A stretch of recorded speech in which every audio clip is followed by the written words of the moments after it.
Good evening, I'm Pinpoint Meteorologist Andrew Brightman. Saturday night weather update for you. We've got a tropical system we're watching off the Carolina coast. Could be giving us some impacts tomorrow. Right now, Pinpoint radar fairly quiet here. I'll turn on the U.S. national radar. You can see a little bit more what's going on with Chantal off the coast, but no issues right now across the Carolinas, the Central Carolinas for that matter, and we should be in good shape until tomorrow morning at least. Now, zooming out a little bit farther, you can see with Chantal, it's a little bit slanted in terms of the convection, very much focused off to the north and east. That's going to be interesting to see how that plays out during the overnight hours as the system starts to move inland. So latest with Chantal, 45-mile-per-hour winds, heading off to the north, currently at 7 miles an hour. Still expecting sort of a veer to the west before making landfall, maybe a little bit to the south of Myrtle Beach at this point, and then turning back off to the north as it makes its way through the eastern third of North Carolina. So what are we going to be seeing, though, for our neck of the woods here? As the storm system moves inland during the overnight hours, it is very aggressive, our in-house futurecast model, with how far west it's taking Chantal, basically almost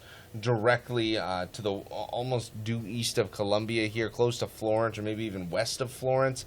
I'm a little skeptical of exactly how far west it's going to be going, so keep that in mind. But if we do see this type of track, it means a lot more wet weather here across the Carolinas as we go throughout the day. Just know the focus is going to be from Charlotte points off to the east in terms of who's going to see the most amount of wet weather. If you've got plans during the afternoon, places like Rockingham, Cheraw, Chesterfield County, might want to hold off on that just because of the wet weather that's going to be moving through. It continues into the evening hours, even for some places close to midnight, a little bit north and east of Charlotte before we start to dry out, clear out, and we see our weather begin to improve as we head into your Monday, and then we're going to be watching the temperatures move up as we go into early next week.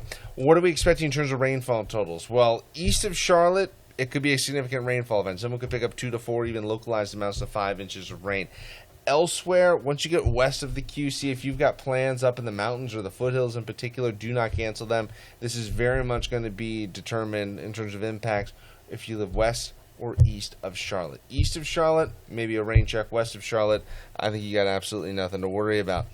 Temperatures after the system moves through, our broader highs down now for Sunday, down to 85. I'm really getting skeptical how much we're going to be able to warm up tomorrow because of the cloud cover and potential wet weather, but still, yeah, going to be toasty as we go through next week across the region. So overnight, we've got some clouds moving in and then some showers and storms. This is much more of a less bullish interpretation of what we could see with no wet weather until about lunchtime or a little bit after. Overnight lows, upper 60s and low 70s here. Tomorrow it will be a cooler day because of the cloud cover and the impacts that we're going to be seeing from Chantal, especially down in the Sandhills. So that's going to do it for your forecast. I'm Pinpoint Meteorologist Andrew Brightman. Have yourselves a wonderful Saturday night. Queen City News Plus. Just search Queen City News on your smart TV's app store.